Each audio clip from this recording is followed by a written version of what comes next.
अच्छा, मेरे पीछे जो वीडियो आपको नज़र आ रहा है वो देख कर लग रहा होगा किसी होटल वीआईपी होटल का होगा, लेकिन किसी वीआईपी होटल का ये वीडियो नहीं है, बल्कि ये वीडियो है अपने ही नवलगढ़ का। इस वक्त मैं राजकीय मुरारका कॉलेज नवलगढ़ में हूँ और एक शानदार यहाँ कॉन्फ्रेंस हॉल तैयार किया गया। उस हॉल को देखने के लिए हम लोग पहुँचे हैं।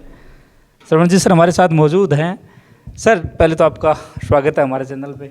धन्यवाद। सर ऐसे कम ही मुझे देखने के लिए मिल रहे हैं, शायद वीआईपी होटल्स में से मोमेंट या ऐसे कुछ वीडियो मुझे देखने के लिए मिले, लेकिन आज एसएल में हम लोग पहुंचे थे कॉलेज में। एक बड़े स्तर पे, एक विश्वसनीयता बात करें तो ये हॉल तैयार किया गया। थोड़ा सा बताइए इसके बारे में, कब ये तैयार हुआ और किस पर्पज़ से तैयार हुआ?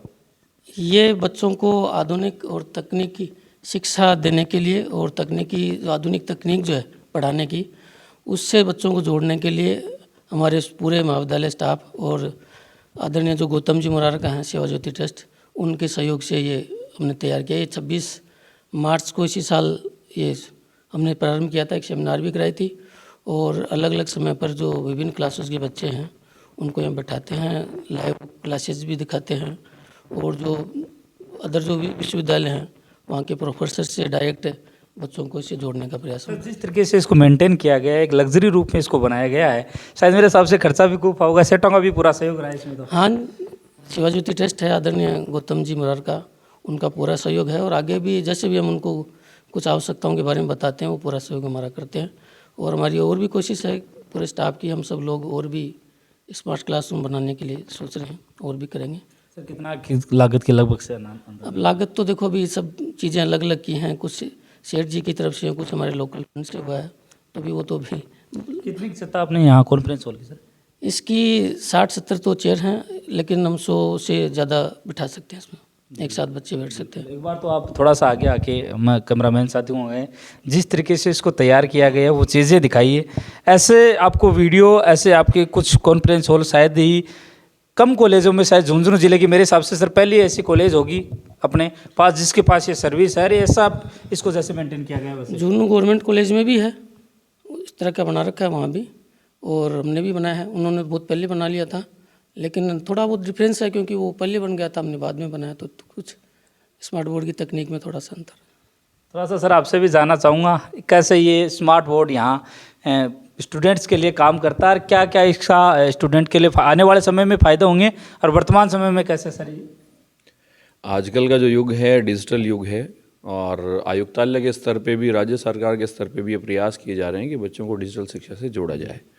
तो ये उसी दिशा में एक प्रयास है जो सेवा ज्योति ट्रस्ट, हमारे प्राचार्य महोदय के मार्गदर्शन और पूरे स्टाफ के सहयोग से जो फलीभूत हुआ है। जो स्मार्ट बोर्ड आप देख रहे हो, ये वर्तमान समय में एजुकेशन फील्ड में एक बहुत बड़ी क्रांति लेके आया है। इसका यूज़ अगर मैं बच्चों के लिए कहूँ तो आप ओपन सोर्स, आपके पास जितना भी कंटेंट आपके पास मार्केट में अवेलेबल है, चाहे यूट्यूब पे आप देखें या फिर आपके पास और भी कोई रिकॉर्डेड लेक्चर हो, वो आप बच्चों को दिखा सकते हो। आप अगर कोई क्लासेस ले रहे हो उस क्लास को आप इसमें रिकॉर्ड कर सकते हो। हमने 2 वे कैमरा लगाए हैं इसमें, आप जो लेक्चर है वो भी रिकॉर्ड होगा, या सामने जो स्टूडेंट बैठा है, जो ऑडियंस बैठा है, उस ऑडियंस को भी हम रिकॉर्ड कर सकते हैं और उस ऑडियंस के साथ हम कम्युनिकेट भी कर सकते हैं। जैसे मैं इसका एक एग्जांपल दिखाता हूँ आपको।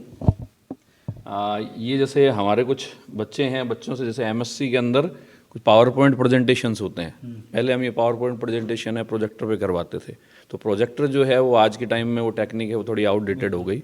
अब इस बार जब हमने ये पावर पॉइंट प्रेजेंटेशन जो है जब हमने बच्चों से करवाया इस पावर पॉइंट के ऊपर या इस स्मार्ट बोर्ड के ऊपर, तो ये बच्चों के लिए भी एक बड़ा अनुभव था। पहली बार जब हमने करवाया और नेक्स्ट टाइम धीरे धीरे अब बच्चों में ये इंटरेस्ट हो गया कि हम हमारे प्रेजेंटेशन को अच्छे से अच्छा बनाएं, तो बच्चों के लिए भी एक बड़ा चार्म है और बच्चे भी इसमें बढ़ चढ़ के भाग ले रहे हैं। तो इसमें काफ़ी सारे फीचर्स हैं, फीचर्स को तो पूरा एक्सप्लेन करना संभव नहीं है, लेकिन बच्चों के लिए काफ़ी हेल्पफुल टेक्निक है। सर अक्सर यूनिवर्सिटियाँ बड़े स्तर पर सेमिनार का आयोजन करती है, कभी बच्चे उनमें उस सेमिनार में शायद ऑफलाइन पहुंच तो नहीं पाते, लेकिन ऑनलाइन शायद मेरे हिसाब से यहाँ बैठकर उस सेमिनार को ज्वाइन कर सकते हैं। आजकल जो सेमिनार और कॉन्फ्रेंसेज हो रही हैं वो दोनों मोड पे होती हैं, ऑफलाइन मोड पे भी होती हैं और हाइब्रिड मोड पे भी होती हैं। सपोज दैट अब मैं कहूँ कि भाई दिल्ली में अगर कोई सेमिनार हो रही है और हाइब्रिड मोड में हो रही है, तो हमारा स्टाफ कह दें या हमारे स्टूडेंट्स हैं यहाँ बैठ कर भी उस सेमिनार को अटेंड कर सकते हैं और कम्युनिकेट भी कर सकते हैं। जिस प्रकार से सरकार के अंदर वेसियाँ वगैरह चलती रहती है लगातार कंटिन्यू। बिल्कुल बिल्कुल बिल्कुल। अच्छा, और आने वाले समय में इसके अंदर क्या अपग्रेड हो सकते हैं? एक चीज़ और सर बता रहे थे कि कुछ नोट्स को वहाँ स्क्रीन से यहाँ आसानी से देखा जा सकता है। जी जी, ये डिजिटल पोडियम है, वही डिजिटली आप अपने जैसे आपके नोट्स हैं, आपके बुक मान लें या नोट्स मान लें, उसको आप PDF में कन्वर्ट करके आप इसके ऊपर चला सकते हो, और चलाकर आप डायरेक्ट भी उनको मार्क करके भी डायरेक्ट बच्चों को दिखा सकते हो। तो बहुत कंफर्टेबल है, बहुत ईजी है। सर, उन सेटों के लिए कोई भी कुछ कहना चाहोगे जिन्होंने पहले बिल्डिंगें बना के दी, फिर एक बिल्डिंग और बनाई, अब ऐसे लगातार प्रयास है कि आने वाले समय में नवलगढ़ की शायद किसी भी बच्चे को इसी कॉलेज शिक्षा के लिए शायद बाहर नहीं जाना पड़े? देखिए, आदरणीय गौतम जी मुरारका है, उनका इस कॉलेज को बहुत बड़ी देन है। कॉलेज भी उनकी देन है। भवन बनाया और भवन को 2 बार विस्तार किया जा चुका है। ऊपर की विंग बन दी, सामने भी बना दी, और उसके अलावा प्रतिवर्ष जब भी आदरणीय राधे श्याम जी की जो जयंती आती है 26 मार्च को, हर बार जैसे भी हम उनको आग्रह करते हैं, वो हमारे आग्रह को मानते हैं। हर साल 10-15 लाख का जो सामान है बच्चों के लिए उपयोगी है वो देते हैं हमें हर साल, और इस साल भी उन्होंने कर रखा है। और इसी तरह के जो बच्चों के उपयोगी सामान है जो हम उनसे लेते हैं तो वो देते हैं, हमें शहर से तैयार हो जाते हैं। बिल्कुल। अच्छा, कॉलेज ने शायद जब भी उनको याद किया कुछ न कुछ उनका पूरा महाविद्यालय परिवार आभारी है। महाविद्यालय में पढ़ने वाले सभी बच्चे आभारी हैं। हम उनको हमेशा धन्यवाद देते हैं। बिल्कुल। तो लगभग 60-70 सीटों की क्षमता से अधिक की क्षमता के लिए, हालांकि वर्तमान समय में 60 से 70 सीटें इस कॉन्फ्रेंस हॉल में लगाई गई हैं, लेकिन आने वाले समय में शायद मेरे हिसाब से 100 सीट अवेलेबल आराम से हो जाएंगी इसके अंदर। ये हॉल एक शानदार हॉल यहाँ तैयार किया गया है। बच्चों को बड़े स्तर पर विश्वसनीय सुविधाओं से जोड़ने के लिए ये हॉल तैयार सेठों के द्वारा किया गया है। सेठों की हमेशा ही मेहरबानी इस कॉलेज पे रही है, क्योंकि उन्होंने पहले भी बिल्डिंगें बना के दी, लेकिन सरकार को अगर रुक के वो लेना चाहे तो कुछ कमजोरियां सरकार की यहाँ रही है। कॉलेज के पीछे कचरा, आगे कचरा, ये सरकार की कमजोरी हम आपको गिना रहे हैं। आप देख रहे थे नवलगढ़ एक्सप्रेस के फेसबुक और यूट्यूब चैनल के माध्यम से।